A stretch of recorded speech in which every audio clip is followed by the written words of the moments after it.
finally, we have sixth presenter, Dr. Seposo from the Kyoto University Department of Environmental Engineering. He is originally from Philippines, so he will tell the stories about Philippines also. Please start. So thank you for the kind introduction. I'm XERXES. I'm originally from the Philippines as well. So I will be taking you to a different perspective perhaps, because we're mostly doing risk estimation as well as impact estimation. More on looking at how can we actually supplement policy in terms of certain aspects of say efficiency, but still related towards temperature and health aspects.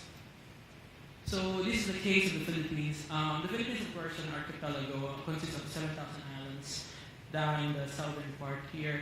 The annual temperature is actually from 26 degrees Celsius, with the coolest months somewhere, not really cool, somewhere this side in the January period, but mostly in the MAM period or the March, April, May, which is really the hotter period, sometimes reaching 30 degrees Celsius. But in some months, 28.3.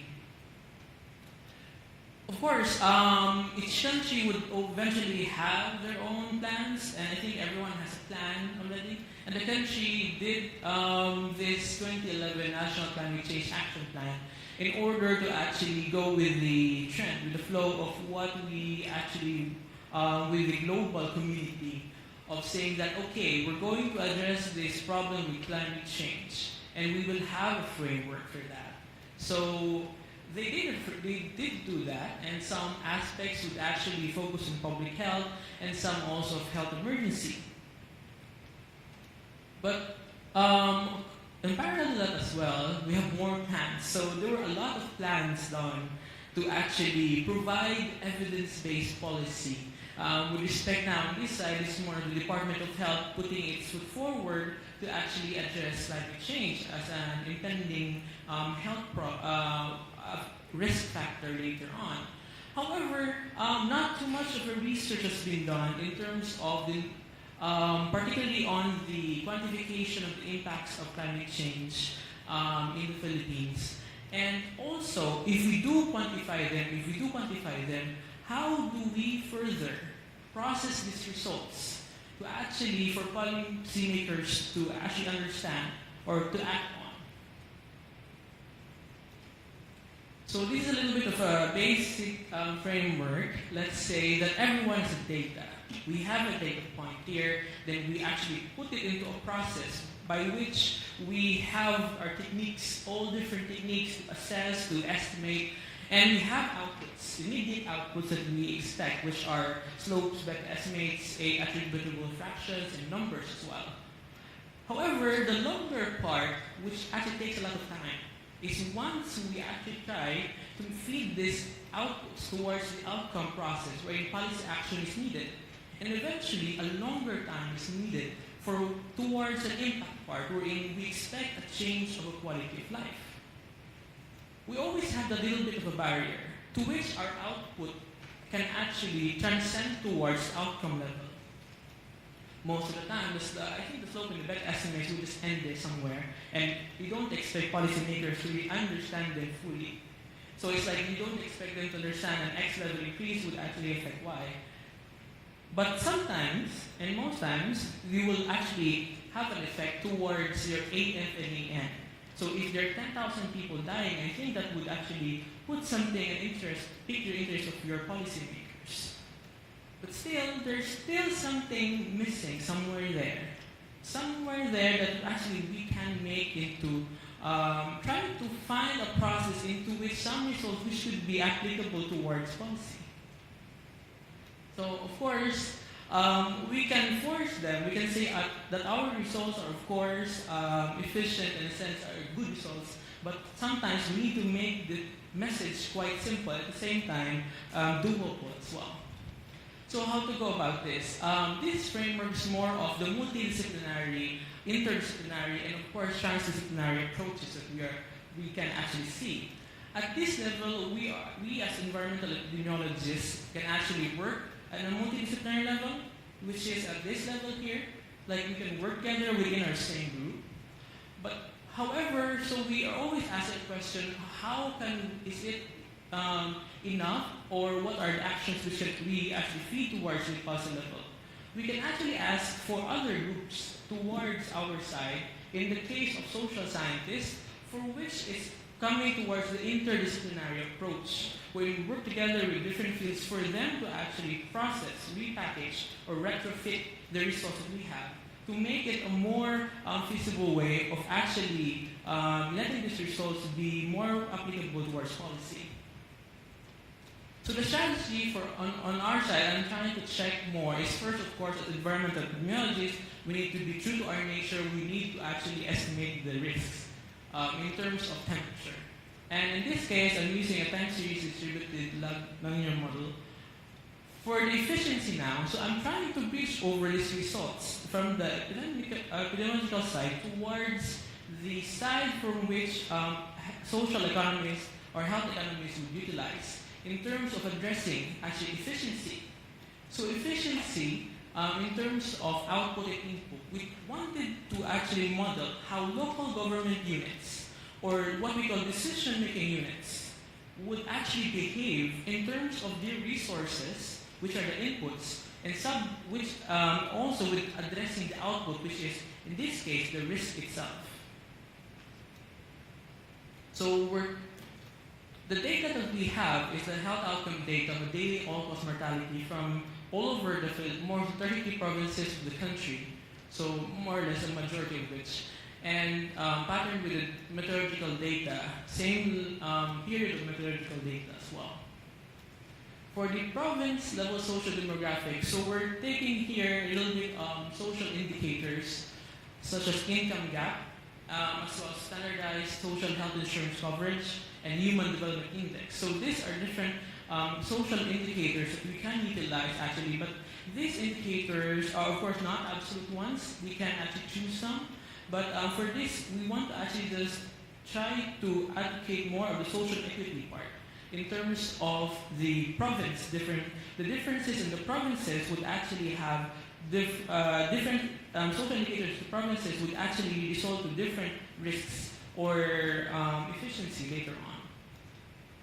So two methods again. For the risk estimation, we tried mostly for the distributed part. And efficiency determination, we're using more of a data development analysis, so I'll later on discuss. So distributed linear model, it was developed by Antonio Gasparini. So basically, it utilizes a cross basis function, which tries to bidimensionally focus on the lag and the temperature structure at the same time as well. So the occurrence at the same time, and trying to estimate. From this point, we're trying to estimate the relative risks, and the attributable fraction, and of course, the attributable number that we have. And we feed this attributable fraction towards actually this assumption in terms of how local government units, decision-making units would behave in terms of efficiency. The basic concept of efficiency is, of course, we want to maximize something, a good output in terms of, let's say, profit, and with respect to the service you have. But in this case, we have a negative output, so we want to minimize. We want to minimize this negative output subject to the resources that these local government units or decision-making units you have. So this will follow actually this specific estimation.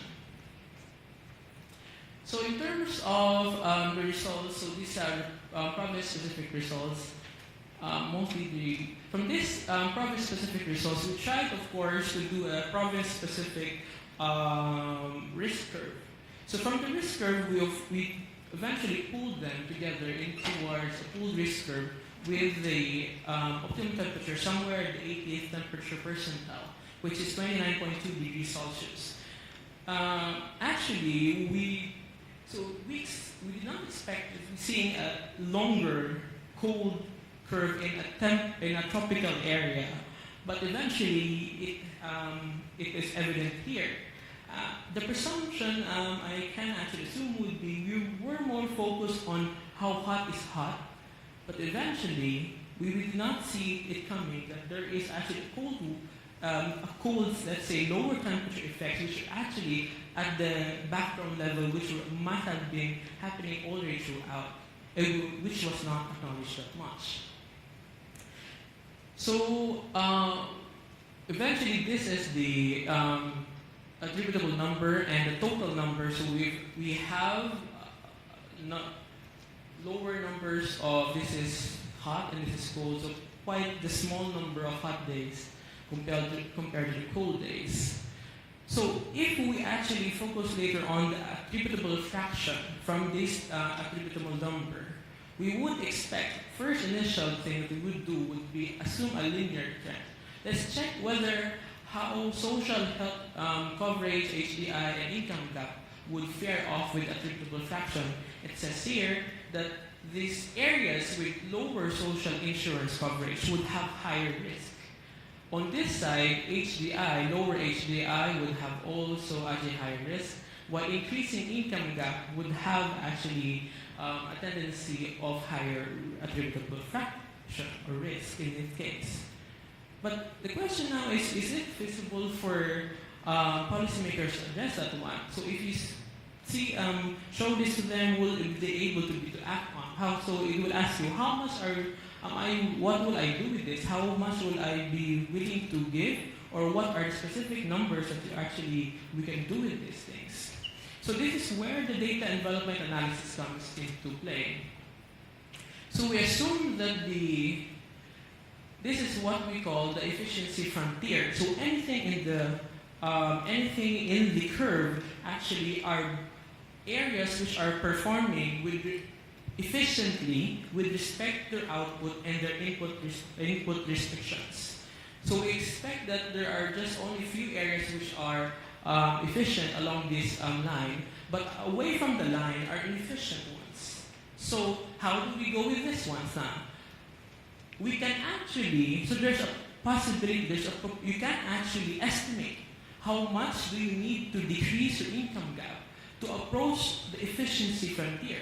So you can eventually make that province or area efficient in terms of addressing your temperature health risk by specific units with this case. So the nearer the area, then the more feasible the reduction would be. Of course, the farther the areas, then it would take a lot of efforts to actually manifest this decrease in income gap. Similarly, in the social insurance coverage, you can actually increase this coverage to actually approach the efficiency frontier. And at the same time, you can also increase your human development index.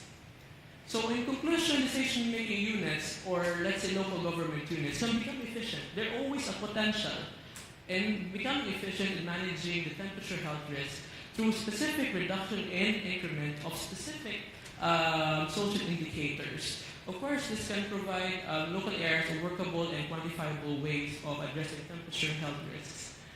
Key messages expanded include other scholarly disciplines into the picture, and there is always an opportunity, there is a potential for decision-making units to be efficient in their from their current practice towards their future technology. However, we do acknowledge their limitations with selection of social indicators and, of course, the lack of air pollution data, which in the country we started only 2013 for daily monitoring. I think that's it for my side. Thank you.